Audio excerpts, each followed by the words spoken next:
आउज़ुबिल्लाहिमिनश्शैतानिर्रजीम बिस्मिल्लाहिर्रहमानिर्रहीम। अस्सलाम वालेकुम। ग़िज़ा की बात के साथ मैं हूँ फ़िज़ा इमरान और उम्मीद करती हूँ कि आप सब खैरियत से होंगे। इस वीक का हमारा लास्ट सेशन है और लास्ट सेशन में हम आपको दिलचस्प सी बातें बताएंगे जो हम रोज़मर्रा ज़िंदगी में डिफरेंट मिथ्स और कन्फ्यूजन्स का शिकार होते हैं। अल्लाह पाक ने इतनी हमारे लिए खाने पीने में वैरायटी रखी है, इतनी मज़े की चीज़ें हैं। जब गर्मी है तो उसके अपने फ्लेवर हैं, सर्दी है तो उसके अपने फ्लेवर्स हैं। तो हम समटाइम अपनी कन्फ्यूजन की वजह से, मिसकंसेप्शन की वजह से, इल्म ना होने की वजह से, अवेयरनेस नहीं होती और हम बहुत सी चीज़ें खुद साता खुद पर बैन कर देते हैं कि आया ये चीज़ खाएंगे तो ये बहुत गर्म है, ये गर्मियों में नहीं खानी, तो ये चीज़ बहुत सर्द है, इसकी तासीर सर्द है तो ये सर्दियों में नहीं खानी। मिथ्स के हवाले से हम बात करेंगे कि ऐसी कौन सी मिथ्स हैं जो बिल्कुल जिनका कोई वजूद नहीं है, वो खुद साता है, हमने खुद से क्रिएट की हुई है या किसी से सुनी और वो आगे से आगे वायरल कर दी। तो इन कन्फ्यूजन्स को दूर करने के लिए आज हमारे साथ मौजूद हैं वर्दा निसार। अस्सलाम वालेकुम वर्दा। वालेकुम अस्सलाम। कैसी हैं आप? अल्हम्दुलिल्लाह खैरियत से? जी बिल्कुल। अच्छा वर्दा, जब हम खाने पीने के हवाले से बात करते हैं तो लोगों को डिफरेंट कन्फ्यूजन्स होती हैं। जैसे सबसे पहले मैं मोस्ट इम्पोर्टेंट जो मछली, अब वेदर है, मौसम है, लोग मछली और उसके बाद दूध अवॉइड करते हैं। जी अब दूध नहीं पीना, नहीं तो हम काले चिट्टे हो जाएंगे, पुलबैरी हो जाएगी, हम डबल टोन हो जाएंगे। तो इसमें किस हद तक सच्चाई है? जी बिल्कुल मिस फिजा। फूड आज का जो हमारा टॉपिक होगा वो है फूड और के रिलेटेड जितने भी मिथ्स और मिसकंसेप्शंस हैं वो आज हम क्लियर करेंगे। जैसा कि मिस फिजा ने भी बताया कि सर्दियों का मौसम आ रहा है, मछली की हमारी कंजम्पशन जो है वो इंक्रीज हो जाती है। ज्यादातर लोग, इवन मैं भी जब छोटी सी थी तो मेरी पेरेंट्स वगैरह या ग्रैंड पेरेंट्स कहते थे मछली खाएंगे तो दूध ना पीना, आज रात को दूध नहीं पीना, आज रात को दूध नहीं पीना। वो हमारे तो ये अभी तक चल रहा है, अभी तक चल रहा है। इस तरह से फुलबेरी या विटिलाइगो जो का जो मसला होता है, that is a skin disorder, वो उसको हो जाता है। सबसे पहले बताती चलूँ, ये जो फुलबेरी होती है जिसको हम विटिलाइगो कहते हैं, क्या होता है? ये एक स्किन डिसऑर्डर होता है जिसमें आपकी स्किन जो होती है उसमें अगर फॉर इंस्टेंस मेरी ये जो पूरी मेरी वीटिश कॉम्प्लेक्शन है तो अगर इसमें वाइट पैचेस आ जाएं जिसका मार्जिन्स बिल्कुल क्लियर होते हैं, उसको हम विटिलाइगो कहते हैं। विटिलाइगो ज्यादातर आपके फेस पे लोगों के हैंड्स पर, लोगों के आईज के जहाँ पर नीचे यहाँ पर, और कुछ लोगों को जो अम्बिलिकल कॉर्ड होती है जिसको हम बेली बटन कहते हैं, वहां पर भी विटिलाइगो का मसला आ जाता है।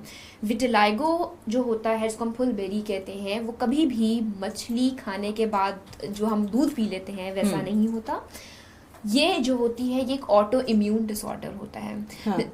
ये जो एक ऐसा डिसऑर्डर है जिसकी कॉज जो है अभी तक जो है वो नोन नहीं है कि ये किस वजह से हुई है। हाँ, इसके कुछ ऐसे रिस्क फैक्टर्स होते हैं जो इस बीमारी को इंक्रीज या एग्रीवेट कर सकती है। जैसा कि मैं आपको बताती हूँ, क्योंकि मैंने आपको सबसे पहले बताया कि जो फुलबेरी का मसला होता है ये ऑटो इम्यून होता है। ऑटो इम्यून क्या होता है कि इसमें हमारे जिस्म का अपना ही कुव्वत मुदाफियत जो होता है वो इतना एक्टिवेट हो जाता है कि वो बाहर से आने वाले बैरून एजेंट्स के खिलाफ तो नहीं लड़ता, वो अपने ही हमारे ही ब्लड सेल्स जो होते हैं उसके खिलाफ लड़ना शुरू हो जाता है।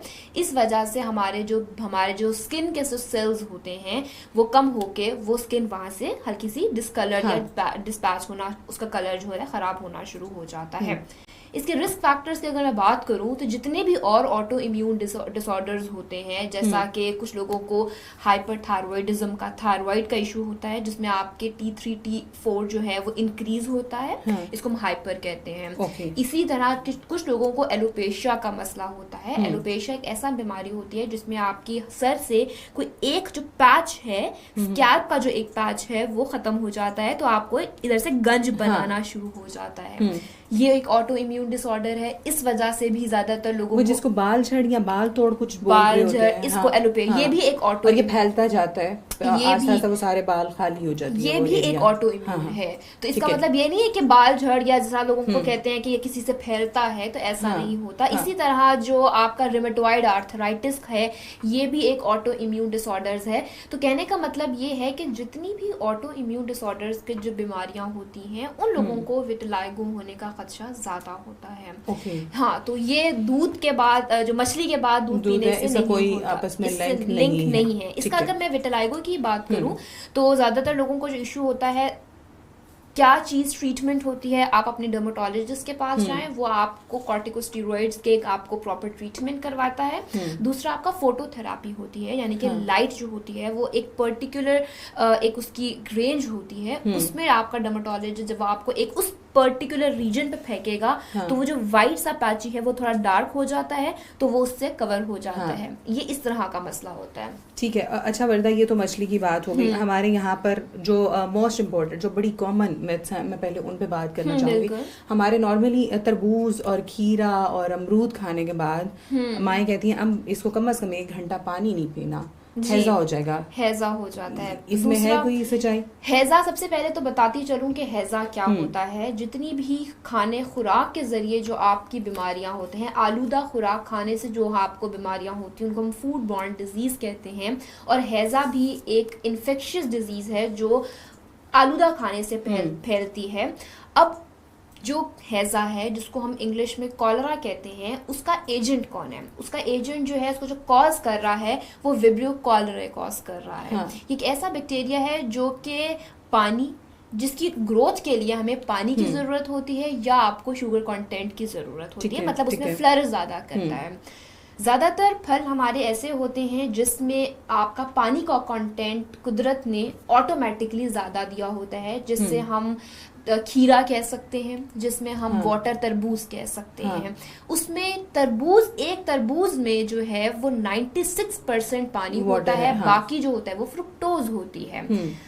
अब पानी में विब्रियो कॉलरा के ग्रो होने के चांसेस ज्यादा होते हैं। तो अगर किसी बंदे ने कोई आलूदा वाटरमेलन, जिस तरह आजकल मैं देख रही होती हूँ फूड सेलर्स जो होते हैं, जरा फूड बेचने वाले होते हैं, वो उन्होंने कटा हुआ तरबूज या कटा हुआ अमरूद एक डिस्प्ले के लिए होता है और वैसा ही वो डालकर वो दे देते हैं। इसी तरह ये भी बहुत कॉमन रहा है, इवन कि गर्मियों में हमें ये होता है घर जाके ये कच्चा ना निकला है, काट के दे दो। अब नाइफ जिस कपड़े से साफ कर रहे हैं वो गंदा है, किस तरह से रखा हुआ है, नाइफ इस तरह से था, उसको काटा, उसको निकाला और उसी तरह से वापस डाल दिया। इसी तरह और घर आके हम उसको बाहर से धोते भी नहीं है, वैसे ही काट देते हैं। इसी तरह खीरे का भी यही इशू होता है। खीरे में भी पानी का कंटेंट जो होता है वो ज्यादा होता है। तो इस वजह से क्या होता है कि उसमें विब्रियो कॉलरा जो बैक्टीरिया होता है वो ग्रो कर लेता है, और उसके ग्रो करने से जब आप वो कंटामिनेटेड खाना खाते हो तो आपको कॉलरा या हैजा होने का जो इशू होता है वो ज्यादा हो जाता है। ठीक है, ओके। ये तो हो गया हमारे, ये मोस्ट कॉमन थी।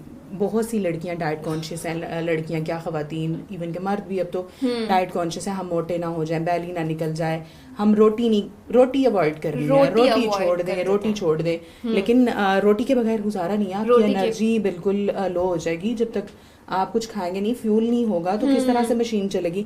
रोटी के हवाले से मिथ क्लियर कीजिएगा, लोग कहते हैं मोटे हो जाएंगे। देखिए, रोटी, जब भी आपको ओबेसिटी का इशू होता है तो एक अच्छी डाइटिशियन कभी भी आपको एकदम से रोटी या चावल जो है वो नहीं छुड़वाएगी। ठीक है। रोटी में क्या होता है, लोग ज्यादातर गर्ल्स जो घर में जो डाइट प्लान खुद साख्ता जो डाइट प्लान फॉलो कर रही होती है वो बिल्कुल सब कुछ खाना छोड़ दे, रोटी सबसे पहले चावल छोड़ देते हैं। चावल मैं ये मानती हूँ, चावल में स्टार्च का कंटेंट ज्यादा होता है तो वो आपको ओबेसिटी का बायस बन सकता है। लेकिन रोटी जो होती है, जो बेचने आटे की रोटी होती है, वो कभी भी आपको मोटापे का बायस नहीं बनती है। एक नॉर्मल रोटी जो होती है, जो 6 इंचेस की नॉर्मल रोटी होती है, वो आपको 80 कैलोरीज जो है वो प्रोवाइड करती है। इसी तरह आपको 2 डबल रोटी जो होती है वो आपको 80 कैलोरीज प्रोवाइड करती है।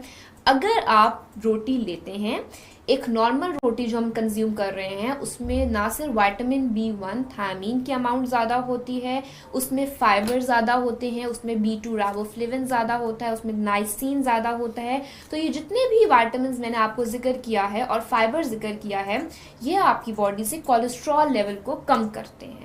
तो देखिए, एक चीज जो है जो ऑटोमेटिकली कोलेस्ट्रॉल को कम कर रही है, वो किस तरह मोटापे का बायस बन सकती है। ठीक है, तो आपने अपनी जब भी डाइट फॉलो करनी है तो एक अच्छी न्यूट्रिशनिस्ट, एक वेल क्वालिफाइड न्यूट्रिशनिस्ट या डाइटिशियन से अपना डाइट प्लान बनवाएं, तो वो आपको कभी भी रोटी नहीं छुड़वाएगी। बिल्कुल, क्योंकि वीकनेस हो जाएगी जब तक आप, और एक रूटीन आप इतना लॉन्ग टर्म में एक डाइट यूज करते आए और एकदम से आप खुद पे बैन कर दोगे।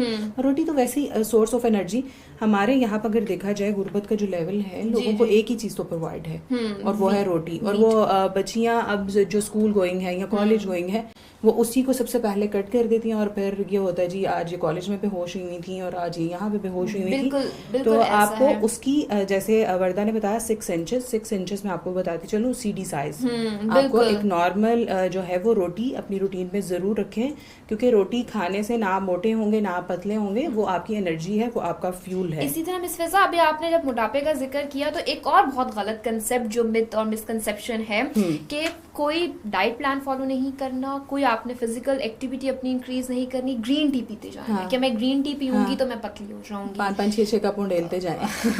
जी बिल्कुल, इस तरह है कि और उसमें फिर नींबू डाला जाता है, बेतहाशा नींबू डाला जाता है। मैं यही कहती हूँ कि ग्रीन टी खुद से अकेले आपका कभी भी डाइट जो आपका जो बेली फैट्स है वो कम नहीं कर सकती। You need a proper diet plan, you need to change your physical activity, अपनी एक्सरसाइज को आपने चेंज करें अपनी। और ग्रीन टी का कप, मैं अगर एक डाइट प्लान जब बनाती हूँ तो मैं 1 कप से ज्यादा किसी को ग्रीन टी रिकमेंड नहीं करती। ठीक है, इवन अगर आप ग्रीन टी के जो पैक्स जो आप लोग कंज्यूम कर रहे हैं उसके डब्बे में फूड लेबल्स जो होता है वो पढ़ लें, उन्होंने भी यही लिखा हुआ होता है कि 2 से ज्यादा कप जो है। इवन कि मुझे खुद नहीं पता था, मैं जब जिम करती थी तो मैं अपनी बोतल में पानी गर्म लेके और उसमें वो डब करके उसको फुल कर लेती थी और मैं ड्यूरिंग वो उसको पीती रहती थी। लेकिन ये मेरे इंस्ट्रक्टर ने क्लियर किया कि ग्रीन टी का मतलब है इतने पानी में। अगर हमें ये लग रहा है कि हम ग्रीन टी ले रहे हैं 2-2 3-3 बैग्स उसमें लटकाए हुए हैं और साथ में हमने पानी ज्यादा पी रहे हैं तो इससे कोई साइड इफेक्ट नहीं होगा, तो वो होगा, वो होता है। आपने उसकी क्वांटिटी पे हाथ, सर्विंग साइज और वो कप साइज आपको मेजरिंग साइज पे। मैं कहती हूँ ना कि आपकी न्यूट्रिशनिस्ट, आपका इंस्ट्रक्टर जो आपको डाइट प्लान बना रहा है वो बेहतर समझा सकता है, क्योंकि हमें यही लगता है कि पानी ज्यादा पी लिया तो बस हमारी हर चीज ठीक चल रही है। बिल्कुल। तो ये चीजें नुकसानदेह होती हैं। आपको हर चीज अडॉप्ट करने से पहले, खुद पे बॉडी पे इम्प्लीमेंट करने से पहले ख्याल रखना है कि आया ये नुकसानदेह तो नहीं है। क्वेश्चंस की तरफ आना चाहूंगी। हमारे पास नम्रा नसार हैं, आकिब जवेद हैं, एहसन साहब हैं, राना फरहाद है, अप्रिशिएट कर रहे हैं जी, बहुत शुक्रिया आप सबका। अगर आपका आज के हवाले से कोई कन्फ्यूजन है आज के टॉपिक के मुतालिक, मैं आपको बताती चलूँ, हम मिथ्स जो हमने खुद साख्ता सोची हुई है कि ये खाऊंगी तो मुझे ये हो जाएगा, ये खाऊंगी तो मैं ये हो जाएगा, तो उसको क्लियर करने के लिए माइंड में कोई भी कन्फ्यूजन है तो मोस्ट वेलकम। ज़हूर अब्बासी साहब हैं, ये कह रहे हैं खुराक का गर्म या ठंडी तसीर के बारे में मेडिकल का क्या कहना है। बिल्कुल, ये बहुत अच्छा एक पूछा है ये, बल्कि जब मैं ये देख रही थी कि आज का टॉपिक ये है तो बड़ा एक मैंने कहा था कि ये जो लोगों के बारे में जो गलत होते हैं, कंसेप्ट्स होते हैं कि इसकी गलत गर्म तासीर है। ठीक है, स्पेशली हम लोग अंडे को ज्यादा करते हैं कि अंडा जो है वो गर्म तासीर का है। हम ड्यूरिंग प्रेगनेंसी जो है हम रोक देते हैं। इवन मिस फजा, मेरे साथ ये खुद हुआ है कि जब when I was in 5th class तो मेरे फोरहेड पे छोटे छोटे पिंपल्स आ गए थे। वो एक प्यूबर्टी की एज में आते हैं, तो सब लोगों ने नहीं इसको अंडा छुड़वा दो, ये गर्म इसको अब आम नहीं खाने देने, इसको आम नहीं खाने देने, ये चीज गलत है। अब जब मेडिकल की थोड़ी सी रिसर्च पढ़ी तो ये चीज मैंने देखी कि भाई जो हमारे जो मतलब जो बताया जाता था हर चीज वो सही नहीं होती। साइंस ने अब चीजें गलत को भी मतलब करवाया। अब अंडे की तासीर, स्पेसिफिकली अंडे की तासीर गर्म क्यों होती है ये मैं आज बताना चाहती हूँ। अंडा जब आप, एक तो आपका नॉर्मल, जब उस कुदरत ने उसको शेल से प्रोटेक्ट किया होता है। अब शेल क्यों दिया होता है कि कोई बैक्टीरियल इन्वेजन ना हो जाए, कोई इन्फेक्शियस जो है उसमें अंदर ना चला जाए। अब जैसे कि मैं PFA के आपके प्लेटफॉर्म से ही बताना चाहती हूँ कि मैं सुन रही थी न्यूज के हैचरी के जो गंदे अंडे हैं वो ये डिस्कार्ड कर दिए, बहुत अच्छा हो रहे थे। ये बहुत एक अच्छा एक इकदाम लिया है। अब ये क्यों होता है कि जब आप गंदे अंडे या जो आप जिन अंडों पे क्रैक हो जाता है, जो कंज्यूमेबल नहीं होते हैं, वो आप कंज्यूम करते हैं तो उसमें जो होता है सैल्मोनेला, एक ऐसा सैल्मोनेला के ग्रोथ के चांसेस ज्यादा हो जाते हैं। और ये आगे जाके जब एक अंडे में बैक्टीरियल ग्रोथ आएगी, यानी कि सैल्मोनेला वगैरह ग्रो करेगा, फिर जाके उसको हम कहते हैं उसकी तासीर वो गर्म हो गई। वरना एक अंडा जो होता है वो गर्म नहीं होता। ड्यूरिंग प्रेगनेंसी हम अंडा छुड़वा देते हैं। हम ड्यूरिंग प्रेगनेंसी रूटीन में हमने बैन किया होता है, तो प्रेगनेंसी में तो फिर हम वो एक हमें लगता है हामला होना एक कोई नेचुरल प्रोसेस नहीं है। हमें ऐसे लगता है कि जैसे कोई बीमारी हो गई है और अब हमने हर चीज अवॉइड करनी है, हम एक नेचुरल वे में लाइफ नहीं गुजारते। फिर ना वो 9 महीने हम इतने कॉन्शियस हो जाते हैं, ये नहीं खाना, इवन के बैंगन से कहते हैं बैंगन ना खाओ, ड्राई फ्रूट्स ना खाओ, मछली ना खाओ, अंडे ना खाओ। क्योंकि देखिए यही ग्रोथ होती है। एक जितना भी हमारे वल्नरेबल ग्रुप्स होते हैं, यानी कि आपकी प्रेग्नेंट, आपके लैक्टेटिंग मदर्स, आपके जो बच्चे होते हैं, सबसे ज्यादा इनका इम्यून सिस्टम कम होता है। इनको जो बैक्टीरियल इन्वेजन, इनको इन्फेक्शियस एजेंट होने के चांसेस ज्यादा हो जाते हैं। अब आपने, कुदरत ने आपको एक अंडा जो दिया है उसमें इतनी ज्यादा ग़िज़ाइयत है कि आपको प्रोटीन रिच है। एक अंडा आपको, एक मीडियम साइज अंडे की बात करूं तो वो आपको 75 to 60 तो कैलोरीज देगा ही देगा। वो आपको सबसे बेहतर जो चीज है वो एक चीज होती है choline, that is a mineral जो अंडे में अल्लाह ने कुदरती तौर पे दिया होता है। ये आपके ब्रेन डेवलपमेंट करता है। तो जो प्रेग्नेंट फीमेल, जो हामला खवातीन जो चाहती हैं कि उनके बच्चे की मेमोरी शार्प हो, तो वो दिन में 2 अंडे लाजमी कंज्यूम। डॉक्टर यही कहते हैं कि अगर इन दिनों में नहीं खाओगे तो कब खाओगे? जब जरूरत है हम तभी उसको अवॉइड करना शुरू कर देते हैं। तो अंडे की, और मैंने आपको बता भी दिया कि अंडे की तासीर गर्म कब होती है, जब उसमें बैक्टीरियल इन्वेजन हो जाए।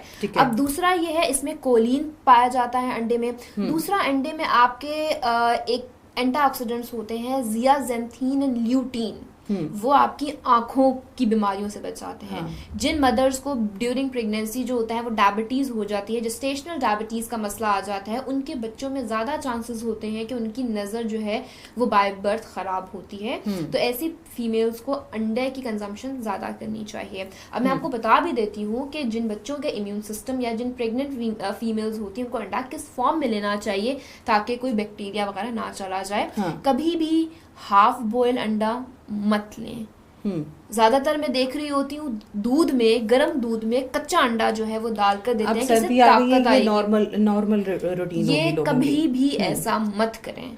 क्योंकि इससे आपको और बीमार, आपका हैजा, ये जो कॉलरा और जितने भी सर्दियों में मसले आ जाते हैं, ये चीजें और होता है। तो अंडे को हमेशा बॉयल करके लें जिसकी जर्दी और उसकी जो सफेदी होगी वो हार्ड हो, इतनी भी हार्ड ना हो। मिनिमम 2 मिनट्स आप अंडे को बॉयल कर लें, दैट्स मोर देन एनफ। तो इस तरह आप अंडा जो है वो कंज्यूम लाजमी करें। ठीक है, ओके जी। हमारे पास आयशा आमना है और ये सेलिएक डिजीज़ के हवाले से पूछ रही हैं, नताशा अली हैं ये थायराइड के हवाले से। तो मैं आपको बताती चलूँ कि आज हम टॉपिक पे रहकर बात करेंगे, क्योंकि जब हम डिट्रैक हो जाते हैं, दूसरी बातों पे आ जाते हैं, तो हम अपने टॉपिक के साथ वो बिल्कुल जिस तरह से है जस्टिफाई नहीं कर पाते। तो आप दोनों से मैं माजरत चाहूँगी, आपके क्वेश्चन जो हैं हम उनको आंसर कर देंगे लेकिन प्रोग्राम के बाद। और आज का जो हमारा टॉपिक है वो मिथ्स के हवाले से है, खाने पीने के मुतालिक जो हमारी मिथ्स हैं, कन्फ्यूजन्स हैं, हम उन पर बात कर रहे हैं। नताशा और आमना, आयशा अगर आपके पास कोई क्वेश्चन है तो मोस्ट वेलकम। अच्छा, अभी रूटीन में हम 5 ईयर तक के बच्चों की बात कर रही हूँ। हम माएँ जो है अमूमन दे रही होती है ना दही और केला, लेकिन जब खांसी होती है, थोड़ा फ्लू होता है, थोड़ा मौसम चेंज होता है, तो घर में जो नानियाँ दादियाँ हैं वो फौरन कहती हैं इसका दही बंद कर दो, इसका केले बंद कर दो। तो इसमें है सच्चाई कि ये रेशा करेगी या बलगम करेगी? मैं आपको बिल्कुल बताती हूँ। पहला तो मैं बताती हूँ 2 चीजें हैं। केला का बिल्कुल जो बनाना है और जितनी भी स्ट्रॉबेरीज वगैरह आ गई, ये एक अलग कंसेप्ट है इसका कंसेप्ट ये है कि जो केला है एक हिस्टामिन रिच फूड होता है। हिस्टामिन जो होता है आपके जितने भी एलर्जिक रिएक्शंस होते हैं उसको एग्रीवेट करवाता है और वो फिर आपका फ्लेम या बलगम, रेशा वगैरह प्रोड्यूस करवाता है। तो केले का ये है कि केला कुछ लोगों को कर सकता है, ठीक है। ज्यादातर मैंने डॉक्टर्स वगैरह को कहा है, सुनते हुए देखा है कि केला आपके लंग्स में नहीं जा रहा, वो आपकी लंग कैपेसिटी को कम नहीं कर सकता। लेकिन ये है कि जो बच्चे एलर्जिक होते हैं, जिनको एस्थमा का इशू होता है, उनको केला वाकई ये चीज करना चाहिए कम, क्योंकि केला is itself a natural source of histamine, ठीक है। दूसरा जो मिस फिजा ने एक बहुत अच्छा सवाल पूछा, दूध से रिलेटेड पूछा है, ये मैं आज एक कंसेप्ट क्लियर करती हूँ।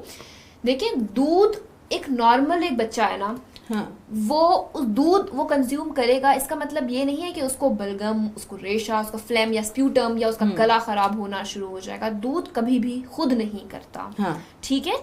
ये मैं आपको एक थ्योरी भी बताती हूँ। एक थ्योरी आई थी, म्यूकस मिल्क थ्योरी आई थी, ठीक है, क्योंकि लोगों ने ये ऑब्जर्व किया फिर उसको ख़त्म करने के लिए एक यूएस में एक स्टडी हुई थी, एक डबल ब्लाइंड, एक रैंडमाइज कंट्रोल ट्रायल उन्होंने किया था। उन्होंने 260 जो हैं यूएस के जो हैं कैंडिडेट्स जो हैं उनको सेलेक्ट किया, उन पर प्रॉपर एक रिसर्च की कि क्या वाकई ही दूध जो है वो ये स्प्यूटम या फ्लेम, गला खराब में कर सकता है। तो उसका आंसर था नहीं, ये नहीं कर सकता दूध। क्यों? एक रीज़न ये है कि देखिए उन्होंने उस म्यूकस मिल्क थ्योरी में उन्होंने कहा था कि बीटा, उन्होंने कैस्मोमॉर्फिन 7, वो कहते हैं कि ऐसी प्रोटीन्स प्रोड्यूस होती हैं ड्यूरिंग मिल्क ब्रेक डाउन जो आपके जीन्स में जाके म्यूटेशंस करवाती हैं।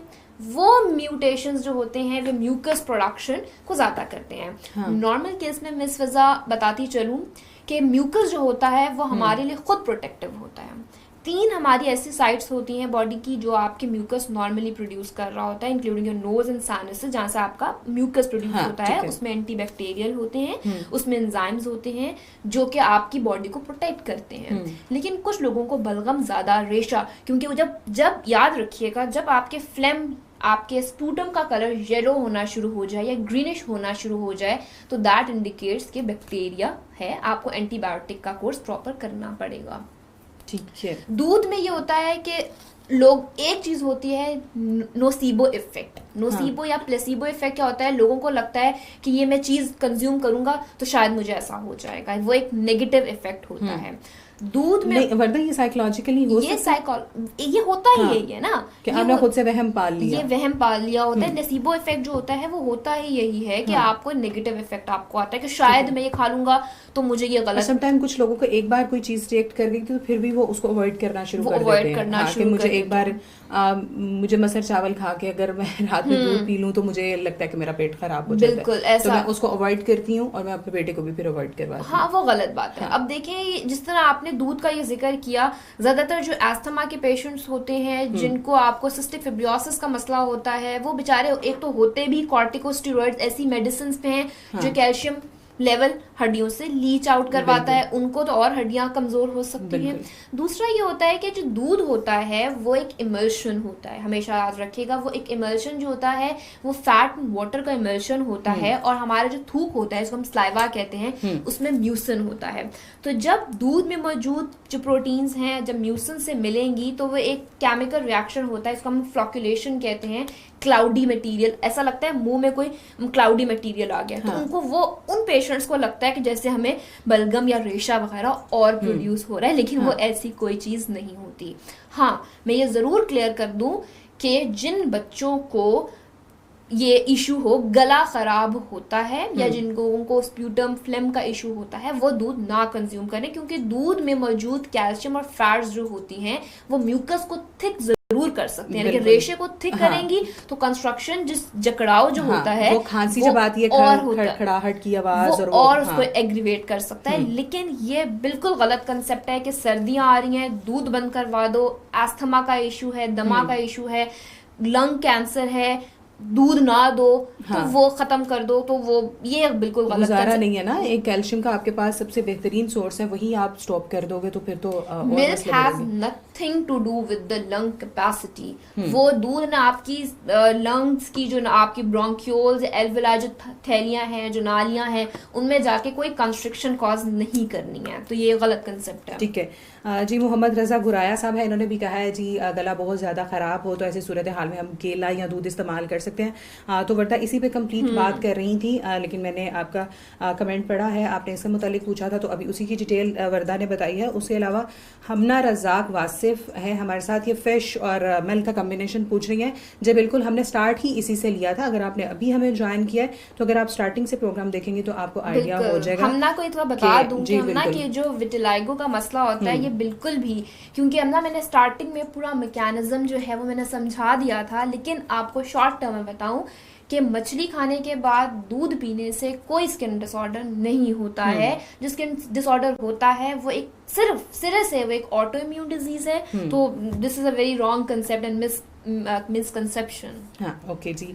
हमना रज़ाक है, इनका सेकंड क्वेश्चन है, नाश्ते में ऑरेंज जूस ले सकते हैं? नाश्ते में आप और जूस जो है सुबह के टाइम हम ना जूस की बजाय आई वुड ऑलवेज रिकमेंड कि आप फ्रूट लें।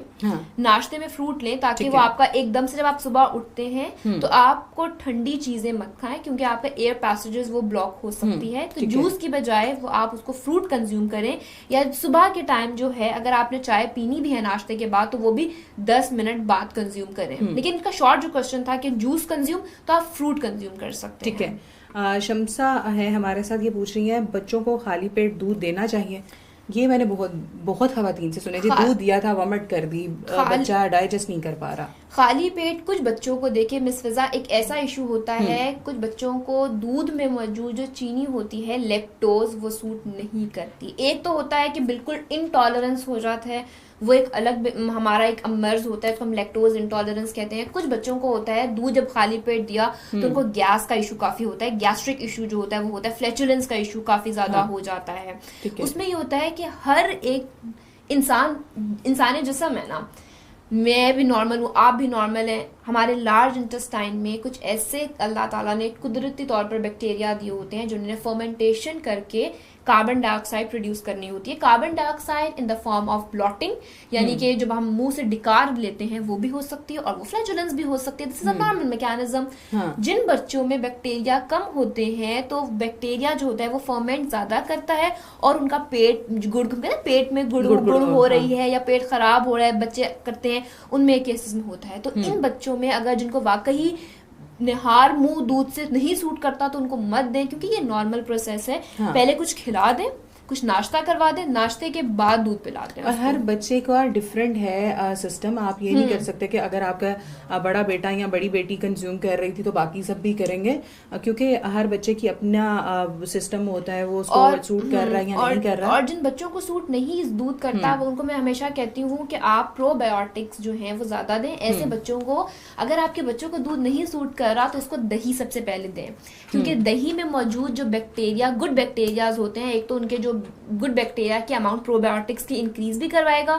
दूसरा, कुछ सैशेज ऐसे आ रहे होते हैं जो जैसे कि गट केयर हो गया, जिंकैट हो गया, इनफ्लोर हो गया, बेफ्लोर हो गया, उनको दही में या दूध में डालकर दे दिया गया ताकि वो उनका पेट जो है नॉर्मल रहे। और उसके बाद जब नॉर्मल पेट होता है तो आप निहार मुंह भी दूध दे सकते हैं। ठीक है, ये in the form of sachet मिलते हैं जी बिल्कुल। आप इसबगोल का छिलका नॉर्मल जो है हस्क जो होती है वो डालकर दें। बस चीज क्या करनी है, हमने गुड बैक्टीरियाज की अमाउंट पेट में ज्यादा करवानी है ताकि बैड बैक्टीरियाज कम हो और उनको ये मसले जो होते हैं ये ना हो। ठीक है जी, थैंक यू वर्दा। हमारे पास भाईजान ये पूछ रहे हैं सर्दियों के मौसम में 12 माह के बच्चे को हाफ बॉयल एग या शहद दे सकते हैं? अगर दे सकते हैं तो हफ्ते में कितनी दफा? 12 मंथ्स का है। अब देखें ये है कि शहद अब इस एक ऐसी स्टेज आ जाती है वो दे सकते हैं, लेकिन हाफ बॉयल से मैं हमेशा करती हूँ, क्योंकि देखें एक शहद और एक अंडा, ठीक है, इनमें बैक्टीरियल कंटामिनेशन ज्यादा हो जाती है। ये बहुत अच्छा है इन्होंने सवाल पूछा,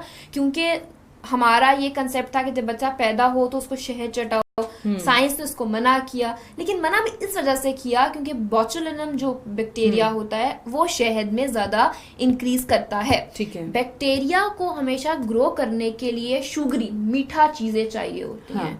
ठीक है, चाहे वो शहद हो, चाहे आप दूध में चीनी डालकर दे रहे हो, मैंने आपको इस वजह से कहा था, चाहे वो तरबूज, मीठा तरबूज हो, फ्रुक्टोज ज्यादा होगी, बैक्टीरिया ने ग्रो करना ही करना है। अगर आप इतना प्रिकॉशनरी मेजरमेंट ले रहे हैं कि उसको स्टेरिलाइज शहद है, एक अच्छा मतलब आप खुला शहद नहीं ले रहे, डब्बा बंद शहद है, तो वो आप नॉर्मली उस बच्चे को कंज्यूम करवा सकते हैं। इस उम्र आप दिन में 1-2 दफा करवा सकते हैं। आप 1 टीस्पून उसको चटवा सकते हैं, उसको आप उसको दूध में डालकर दे सकते हैं, वो ज्यादा अच्छा हो जाएगा। चीनी में, और बल्कि शहद का भी एक और मिसकंसेप्शन है वो भी हम जिक्र करेंगे, लेकिन आप दे सकते हैं उसको। ठीक है जी, भाईजान आपकी कंफ्यूजन जो है वो दूर हो गई है, आप बच्चे को दे सकते हैं, लेकिन क्वांटिटी का आपको खास तौर पर ख्याल रखना है।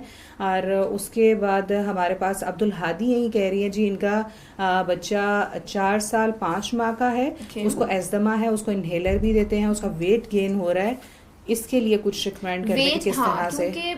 वेट गेन इस वजह से हो रहा है क्योंकि इसमें मैंने अभी सबसे पहले जो बताया था कि एस्थमा के पेशेंट्स को हम कॉर्टिकोस्टेरॉइड दे रहे होते हैं। देखिए हाँ। जो भी स्टेरॉइडल इश्यूज होते हैं वो आपके जिस्म को फुलाती है, ठीक है। चाहे वो आप सप्लीमेंट, जब आप जिम इंस्ट्रक्टर के पास जाएं, चाहे आप कोई भी ऐसी दवाई लें जिसमें स्टेरॉइड की अमाउंट ज्यादा होती है, वो जिस्म को मोटा करेगा।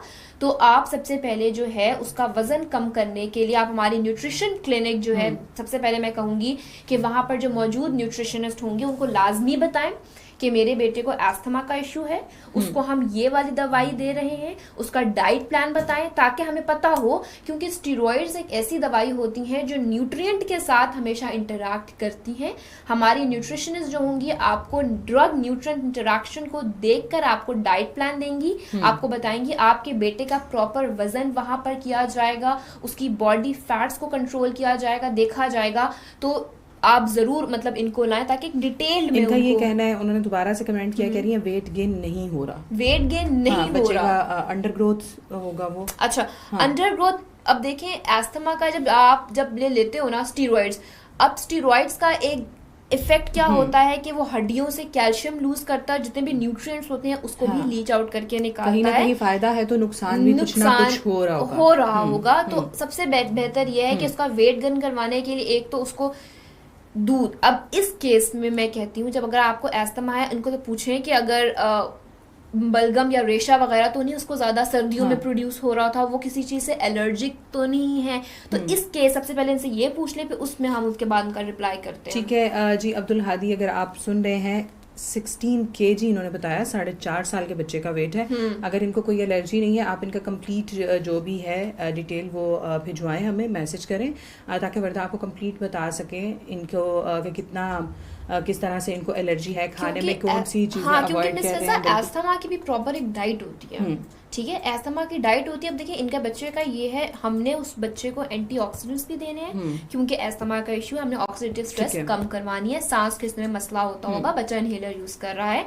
दूसरा, हमने उस बच्चे में जो वजन नहीं बढ़ रहा उसकी रीजन भी हमने फाइंड करवानी है, ठीक है। तीसरा, वो ड्रग्स यूज कर रहा है वो भी पता करवानी है, वो किस टाइम पे यूज कर रहा है, वो कितनी क्वांटिटी में यूज कर रहा है, वो ये चीज सब कुछ पता लगवाएंगे तो फिर जाके हम उसको बताएंगे कि आपको इस तरह से फॉलो मतलब आपको करना चाहिए। और वर्दा, मैं एक और चीज आपसे पूछना चाहूंगी, अभी इसी बात से मेरे माइंड में आई है, जब डॉक्टर हमें लिख के देता है ये दवाई खाने के बाद, ये दवाई खाने के बाद, तो उसका क्या मतलब है, खाने के कितनी देर बाद? खाने के हम लोग पास ही रख के वो पूरा पटारा बैठे होते हैं और जैसे ही खाना हम फिनिश करते हैं, लास्ट बाइट लेते हैं और उससे फौरन बाद ये गलत है। जिस तरह मेरे एक फादर भी खुद कर रहे होते हैं, उनको वो he is a diabetic patient, ठीक है, तो वो ग्लूकोफेज दवाई जो है वो ले रहे होते हैं। जैसे उनके दिमाग में है कि मैं खाना खाऊंगा तो फौरन मेरा शुगर लेवल इंक्रीज हो जाएगा, तो फौरन मैं दवाई कर, ये शुगर के मरीज ये ज्यादा कर रहे होते हैं। ये भी एक मिसकंसेप्शन है। देखिए खाने ने फौरन आपके जिस्म में जाने के बाद वो डाइजेस्ट और एब्जॉर्प्शन नहीं होनी, बिल्कुल उसका एक टाइम है ना। एक हम स्टेप्स में डिवाइड करते हैं, हम इंजेक्शन करते हैं, ठीक है, फिर बॉडी उसको डाइजेस्ट करती है, फिर बॉडी उसको एब्जॉर्ब करती है। इस तरह से ये प्रोसीजर होता है। तो ये 30 मिनट तक प्रोसीजर होता है। अगर आप शुगर के मरीज हैं और आप फौरन दवाई खा रहे हैं तो ये ऐसा नहीं होता, 30 मिनट्स का गैप दें और फिर दवाई वो चीज कंज्यूम करें। दूसरी ये चीज, डॉक्टर आपको कहता है कि इसको निहार मुंह लेना है और उसको खाने के बाद, इसका ये कंसेप्ट होता है कि आपका स्टमक, आपका कुछ मेडिसिन ऐसी होती हैं कि जब आपका स्टमक एक्टिवेट हो जाता है, HCl वगैरह प्रोड्यूस होता है, एसिडिक मटेरियल मीडियम जो है बॉडी में मेंटेन हो जाता है, फिर जाके वो ड्रग्स जो होती हैं अपना असर दिखाती हैं, ठीक है। कुछ ड्रग ऐसी होती हैं जिनको निहार मुंह, जिनको एसिडिक मीडियम नहीं चाहिए होता, तो डॉक्टर कहते हैं इसको आप निहार मुंह भी ले सकते हैं।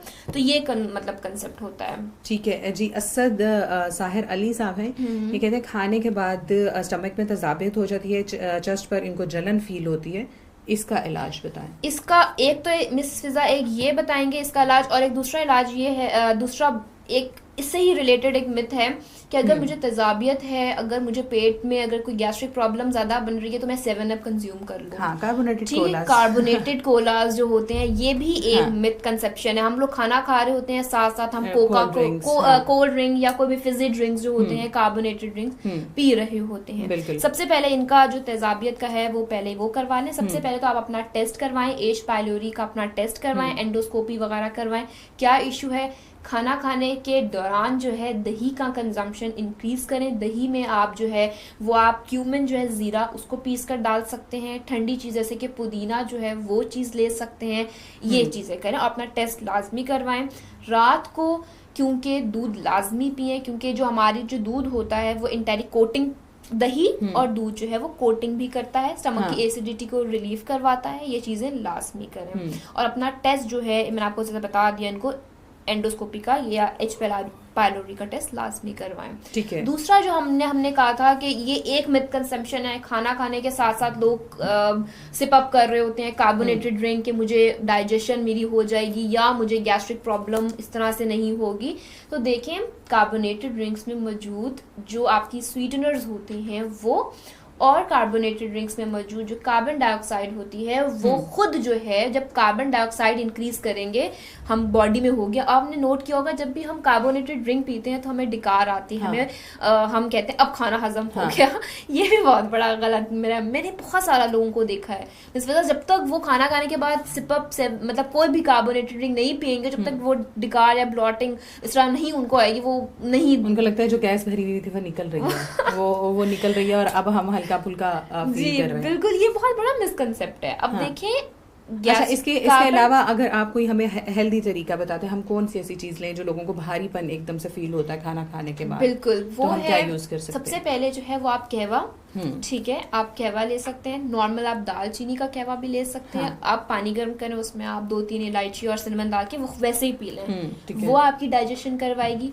ज्यादा है सर्दियों में अदरक का कहवा मैं लाजमी कहती हूँ, ठीक है। ज्यादा है तो ग्रीन टी वगैरह यूज कर लें। लेकिन ये एक बिल्कुल गलत कंसेप्ट है कि खाना खाने के बाद या दौरान में मैं कोई भी कार्बोनेटेड ड्रिंक है वो पीऊंगी तो मेरी डाइजेशन होगी या मुझे गैस्ट्रिक प्रॉब्लम से रिलीफ मिलेगा, बल्कि वो मसला आपको और एग्रीवेट कर सकता है। ठीक है जी, हमारे पास शबीर बुखारी साहब हैं बलगम और रेशे के हवाले से लोग, क्योंकि मौसम भी चेंज हो रहा है और बहुत से लोगों के कंसर्न्स हैं, ये भी पूछ रहे हैं प्लीज़ बलगम रेशे को कंट्रोल करने के लिए कोई मालूमात बता दें। वरना अगर हम खाने पीने पे तो बाद में आएंगे, लेकिन इसी प्लेटफॉर्म के थ्रू मैं बताना चाहूँगी आजकल क्योंकि स्मोक है ये भी रेशे की बहुत बड़ी वजह बन रही है। जब आपका गला खराब होता है, आपको फ्लू होता है, हम मेडिसिन यूज करते हैं, उसको तो हम नाक बहने को तो हम रोक देते हैं, लेकिन वो आपके अंदर तो मौजूद है ना, वो बलगम की सूरत में निकलेगा, रेशे की सूरत में निकलेगा। बिल्कुल, बाकी आप बिल्कुल। दूसरा ये जो है सबसे बड़ा मैं करती हूँ कि आजकल जब सर्दियों में आजकल लोगों के गला वगैरह खराब होते हैं तो डॉक्टर जो होता है आपको एंटीबायोटिक रिकमेंड करता है। ये इस प्लेटफॉर्म के जरिए आज बताना चाहती हूँ। देखिए, एंटीबायोटिक का आपको डॉक्टर कोर्स करवाता है 7 दिन का या 14 दिन का कोर्स करवाता है। तो एक रिक्वेस्ट है कि 7 दिन ही वो दवाई खाएं या 14 दिन ही वो दवाई खाएं, क्योंकि लोग ज्यादातर क्या करते हैं कि वो 3 दिन या 2 दिन खाते हैं, जब वो देखते हैं कि वो उनका रेशा या बलगम का इशू जो है वो कम हो गया, वो एंटीबायोटिक छोड़ देते हैं। जब वो एंटीबायोटिक छोड़ते हैं, एक चीज क्या होती है कि 2 दिन खाई, एक तो वो परसिस्टेंट ऐसा करने से वो एंटीबायोटिक रेजिस्टेंट भी हो जाते हैं और दूसरा उसका जो इशू है ये दोबारा रिकरेंट भी हो जाता है, ये बड़ा इशू होता है। ठीक है। और नॉर्मली मैं आप लोगों को यही सजेस्ट करना चाहूंगी, आजकल जैसे स्मोक है, हम खिड़कियां दरवाजे घरों के खोल के रखते हैं, हमें लगता है मौसम अच्छा हुआ है तो थोड़ा चले हम अच्छा फील कर लेंगे, फ्रेश फील करेंगे, ठंडक का एहसास होगा, तो ऐसा हरगिज नहीं है। जिसको हम फोग समझ रहे हैं वो स्मोक है एक्चुअली, और उससे हमारे सोते हुए अगर आप देखें अच्छे खासे सोते हैं, सुबह उठते हैं गला दुख रहा होता है, तो मास्क का हर जगह पे सजेस्ट किया जाता है, आपको बताया जा रहा है अपना नाक और मुंह ढांप कर रखें, अपनी आइज को कवर्ड करके रखें। अगर आप ट्रेवल कर रहे हैं बाइक के थ्रू या गाड़ी के थ्रू तो एहतियाती तदाबीर भी करें, उससे भी ये आजकल के दिनों में जो बलगम और रेशा है ये सबसे बड़ी वजह जो है वो स्मोक है। आप जी बिल्कुल मिस्टर साहब, ये शहद का हम जो जिक्र कर रहे थे, शहद भी बहुत अच्छा है। आप शहद में थोड़ा सा पिंच जो है वो काली मिर्च डाल के ले सकते हैं, वो भी इशू सही कर सकता है। दूसरा एक और मिथ जो मेरे दिमाग में आई है, मिसकंसेप्शन आई है शहद से रिलेटेड ही। लोग कहते हैं जब मैं डाइट प्लान फॉलो कर रही हूँ या कोई भी वजन कम करने के लिए मैंने सफेद चीनी तो छोड़ देनी है, लेकिन मैं शहद कंज्यूम करूंगी, वो उसका ऑल्टरनेट बताते हैं। देखिए शहद या चीनी जो होती है उसकी कैलोरीज आपको पता है, जो शहद होता है उसकी कैलोरीज सफेद चीनी से ज्यादा होती है। एक टेबल स्पून अगर हम देखें सफेद चीनी की तो वो 49 देती है, और जो हम शहद करते हैं वो 69 देती है।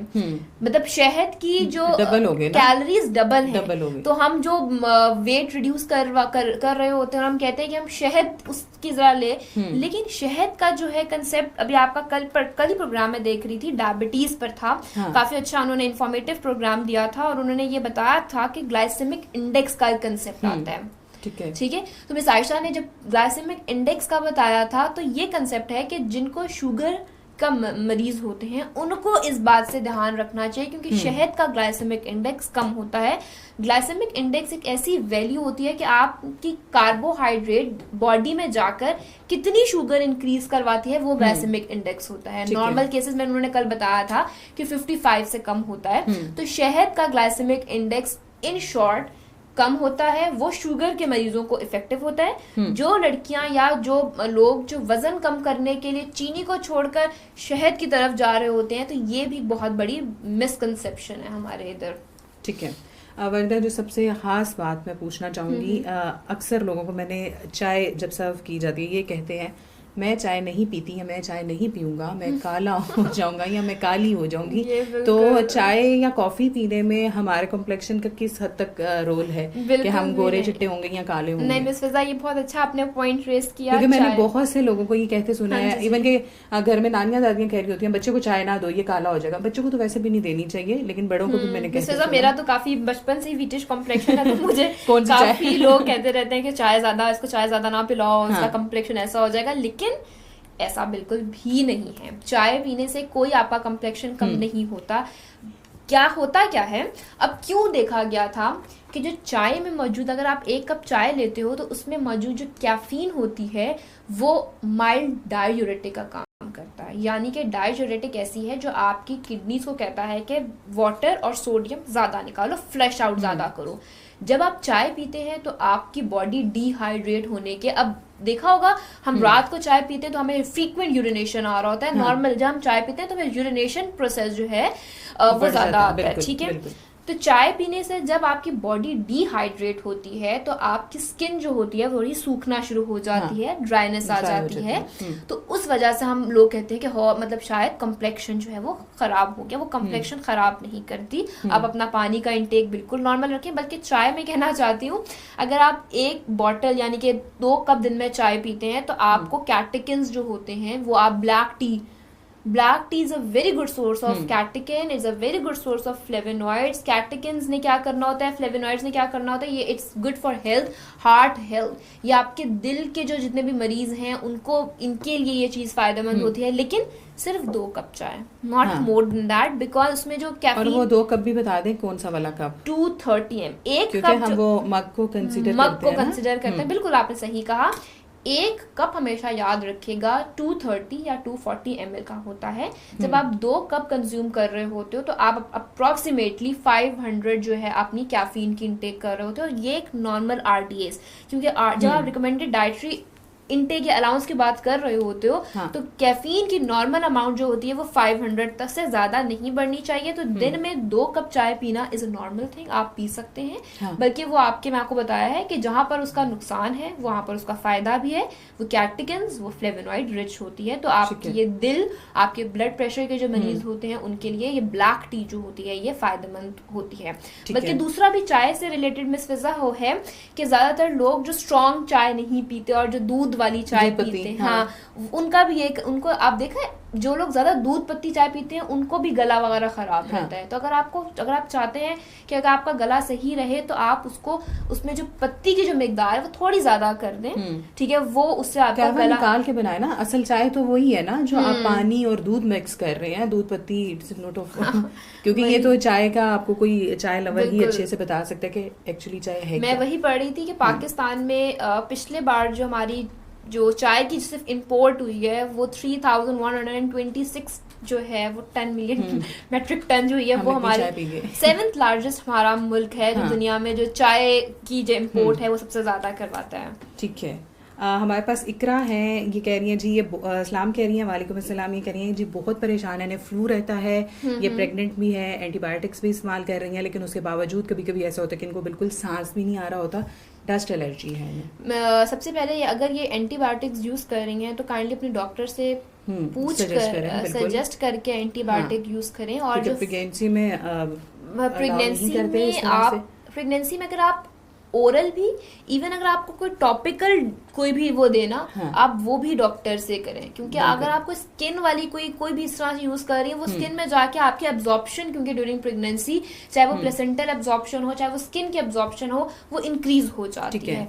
तो सबसे पहले तो मैंने इनको एक एहतियाती तदाबीर ही बताई है कि हमेशा अपनी डॉक्टर से पूछकर अपनी एंटीबायोटिक का इस्तेमाल करें। डाइट में कुछ ऐसी चीज बता दें जिससे ये एलर्जी से बच सकते हैं। एलर्जिक सबसे ज्यादा बेस्ट आजकल गाजर का जूस जो आ रहा है वो आप लें, ठीक है, वो आप में इम्यून बूस्टर आपको प्रोवाइड करता है। आजकल कॉड लिवर ऑयल आ रहा है, उसको आप दूध के साथ भी पी सकते हैं, ठीक है, आप दूध के साथ लें, वो आपको इम्यून सिस्टम आपको इंक्रीज करेगा। आप रात को सोने से पहले जो है वो 1 टीस्पून जो है वो सौंफ का लाजमी पे, सौंफ ठंडी, ये कोई कंसेप्ट नहीं है कि सौंफ ठंडी, ये भी होता है कि सौंफ ठंडी होगी तो गला बंद हो खराब हो जाएगा, तो ये भी एक मिसकंसेप्शन है, ठीक है। आप ये चीज करें, आप रात को सोने से पहले और सुबह जो है वो अदरक का कहवा लाजमी पिए, और जितने भी ये जो तुर्श फलों के जो जूस हैं वो पिए। विटामिन सी, जब मुझे फ्लू होता है इस तरह से होता है तो मैं अपनी विटामिन सी की अमाउंट जो है वो ज्यादा बढ़ा देती हूँ। मैं लेमनेड जो है वो ज्यादा पीती हूँ। हाँ, आइसक्रीम वगैरह से गला और आपका खराब हो सकता है, डेयरी प्रोडक्ट्स हम कह सकते हैं, लेकिन आप विटामिन सी वगैरह जो है, इम्यून बूस्टर जो फूड्स हैं, जिंक जो है अपने डॉक्टर से पूछकर जिंक लाजमी लें, ठीक है। जिंक जो है मैं आपको नेचुरल जो है वो सोर्सेज बता देती हूँ। जिंक के नेचुरल सोर्सेज सीड्स जो हो गया, ब्रांच जो हो गया, वो इस तरह से आपका जिंक है। मछली जो आ रही है आजकल, उसको आप स्टीम भी आप सालन बनाकर वो लें, तो ये चीजें जो है आपको मछली का शोरबा इवन के बहुत सजेस्ट किया जाता है, रेशा में, बलगम में, गला खराब है। मैं आपको बताती हूँ क्योंकि मछली जो है वो ओमेगा 3 का खुद गुड सोर्स है। मछली में चीजें होती हैं, तो मछली आप उस एक तो प्रोटीन सोर्सेज ज्यादा है। प्रोटीन ने क्या करना है, आपकी बॉडी में एंजाइम्स, आपकी बॉडी में जो एंटीबॉडीज जो हैं उसको इंक्रीज करवाएगी, और प्रोटीन जो मछली का जो आपकी ओमेगा 3 का गुड सोर्स है, ये चीज आपको जो है आपका इम्यून सिस्टम स्ट्रॉन्ग करवा के ये चीजें ठीक करवाएगी। ठीक है जी। हमारे पास एम साहिबा हैं, ये पूछ रही हैं जी कि मियाँ को एलर्जी है और इलाज भी काफी करवा रहे हैं और ठीक नहीं हो रहा, तो आप एलर्जी अगर क्लियर कर देंगे कि उन्हें किस तरह की एलर्जी है, तो वो बेहतर तौर पर आपको सजेस्ट कर सकेंगे। क्योंकि एलर्जी को बता दें, एलर्जी जो होती है वो पीनट एलर्जी भी हो सकती है, डिफरेंट किस्म के ना, डस्ट है, क्या इश्यूज है, तो आप थोड़ा क्लियर कर दें ताकि वरदा आपको बता सकें। एलर्जी भी हो सकती है। बिल्कुल। हमारे पास SZ चौधरी हैं, ये कह रहे हैं जी खाना खाने के बाद जबान तुर्श हो जाती है, इसके लिए मुख्तसर से इनको बता दें। खाना खाने के बाद, हाँ ठीक है, सबसे पहले खाना खाने से पहले जो है आपने आधा कप से स्टार्ट करना है, दही कंज्यूम करना शुरू करनी है, और दही में आपने कोई भी अच्छा जो है वो इनफ्लोर या बिफ्लोर का जो है इसबगोल का छिलका डाल के वो आपने लेना है ताकि उसकी कोटिंग हो जाए। उसके बाद जो है वो आप जो है वो खाना खा सकते हैं आराम से। ठीक है।